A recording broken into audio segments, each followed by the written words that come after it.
IPV stigmatization models. And from this model, we can have some three levels. First of all is the anticipated stigma, and the second one is the stigma internalizations, and the thirdly is the cultural stigma. Now, what is the anticipated stigma, which is the ways which the survivors anticipate the degree of being stigmatized by others, resulting in negative influences on their intentions of victimization disclosures and help-seeking decisions. And for the stigma internalizations, it is referring to the self-perceptions that result from internalizations of negative IPV beliefs. And it is closely associated with survivors' self-blame, shame, embarrassment, and low self-esteem. And regarding the cultural stigma, this is related to how ideological and historical and even the socio-cultural system contributes and to reinforce the discourses related to negative judgment, blaming, and the minimizations, and even the stereotypes about the IPV as male IPVs victims. And overstreets also give us some background about the stigma is embedded in a macro context, which is related to a lot of political system and economic systems that is to reinforce our stereotyping and even the stigmas against the male IPV survivors.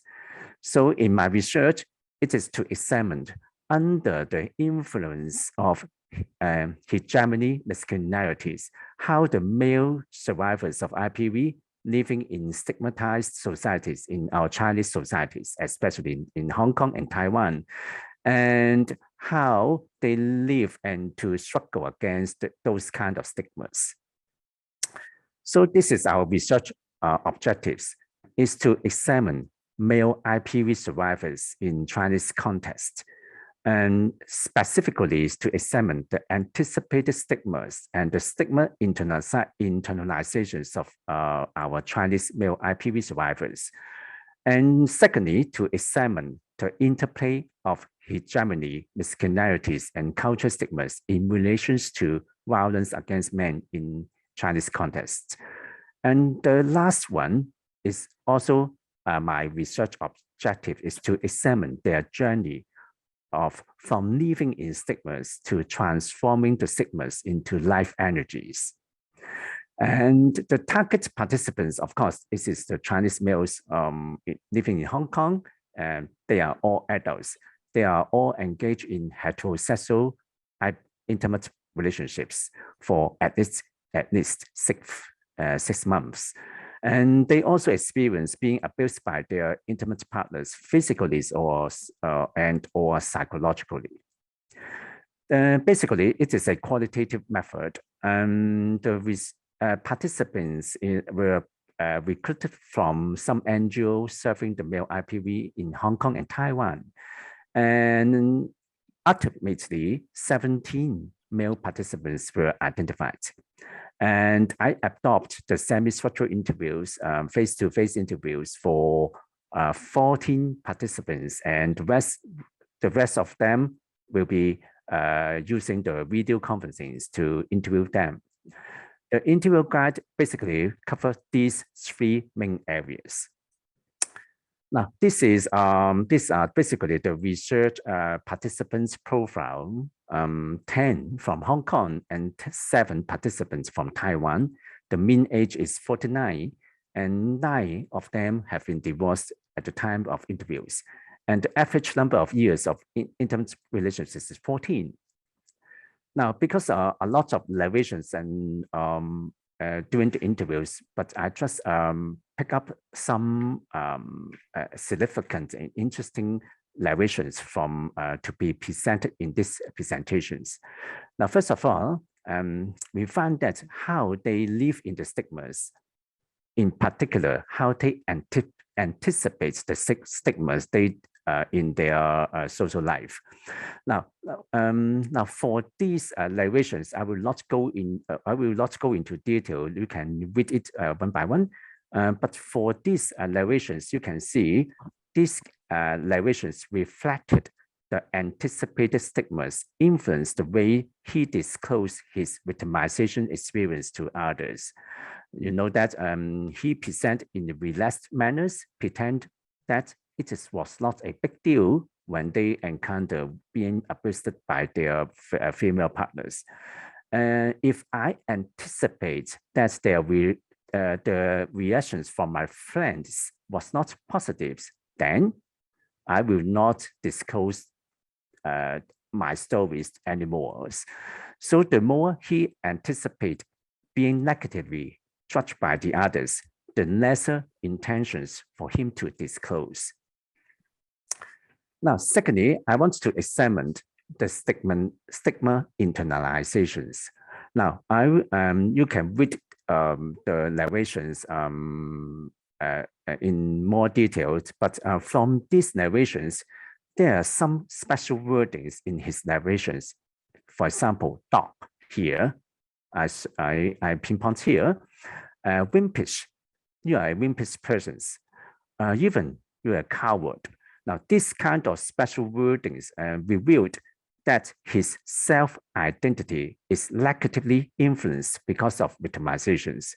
Now, the word dog is very special metaphor to symbolize obedience and submissions in the interactions being controlled by his wife.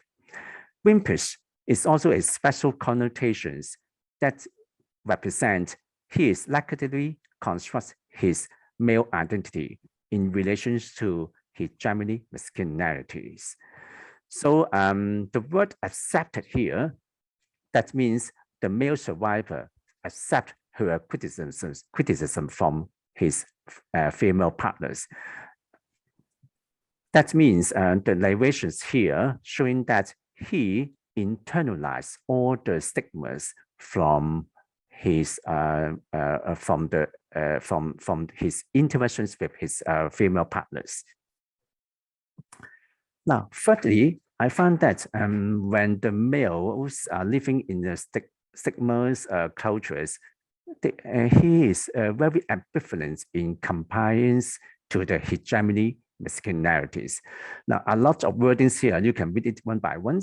From these narrations, you can see that the wife reflected both parties and here on hegemony masculinities, but both endorsed with different purposes.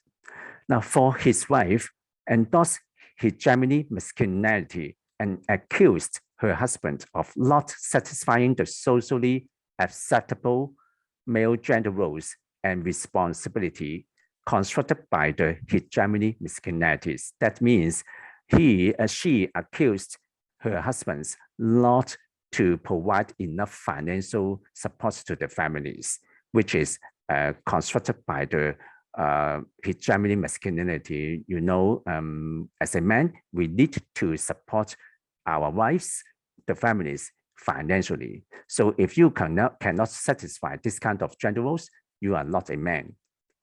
So, but paradoxically, B58, this man, adhered on hegemony masculinity for the purpose of protecting the families. So he said, I was not willing to fight back and hurt her. I should protect her from being negatively judged by others. Because she abused me, I have to protect her. So I have to protect the families. So he also adopts the hegemony masculinity roles. Now, and from my research, I have found that some male survivors have a lot of struggles. There are ways to counteract the stigma constructed by the hegemony masculinities. They share their experience of transforming the stigma into some opportunities to create other forms of discourses of their experience. Now, from these narrations of E62, he said that he said that I was invited to share my hardships living in a stigma life. This program, that is the social media programs, could provide me a platform for me to share our hardships when we encounter those stigma reactions from the others. And now I want to block through this kind of predicaments. So from these narrations, E62 shared his experience of participating in some documentary programs about men issues. So this kind of documentary programs provide a platform for the male IPV survivors to share their challenges and difficulties in their lives. Then these programs can provide an alternative angle for the public to know more about the hardships of the male IPV survivors. And lastly, this guy, P46, it is very interesting for you to know that he is a book writer. He wants to make use of writing the books to reveal this kind of social issues to the public. And this book was printed last year, and I did a book signing event in an international book exhibition in Taiwan. And he also invited some speakers from Taiwan and Hong Kong to share the experience of working with this kind of abusive men. So in the past few years, I noticed that there were more people getting more awareness into these issues. So from P626, 46 narrations could represent his journey of transforming the stigma into some life energies and good opportunities for the social change, stimulating people to realize how hegemony masculinity construct a stigma on male IPV survivors. So it is not easy to remove the stigmas on abused men, but his actions has already been induced a lot of discussions and discussions among the public in regarding to male IPV survivors. So let's come to my conclusions from my research. I find that the social systems continuously reinforce and strengthen the configurations of hegemony masculinities. And meanwhile, it downplays other long-hegemony masculinities. And secondly, male IPV survivors are being marginalized and discriminated within a cultural stigma that is constructed by hegemony masculinities. And thirdly, stigma associated with male IPV survivors can be weakened by constructing more dialogue between hegemony masculinity and other long hegemony masculinities. So to challenge the dominating configurations of hegemony masculinities, the inclusiveness of diversified forms of masculinities in our social systems is significantly important. So as a social work practitioners, we have to cater some alternative angles for the male IPV survivors to share their stories, to advocate their rights, and to advocate their stories so that more people can get together to know more about their stories, how they counteract with the stigmas in their societies. So as a result, we want to draw our hands together to facilitate the societies to develop non-stigmatized services delivery protocols for working with male IPV survivors. So there are some limitations for my research. Of course, it is a qualitative studies, and data were collected from a very small sample in Hong Kong and Taiwan.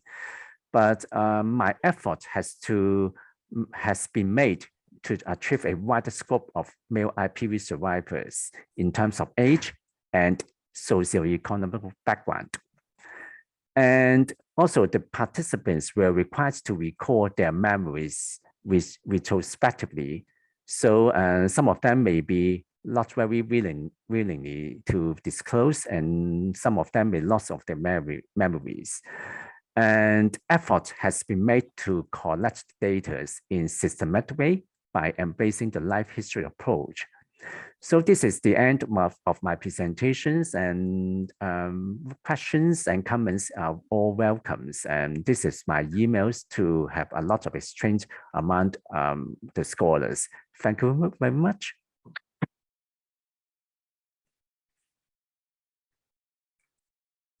Okay, so yes, I'm not Travers.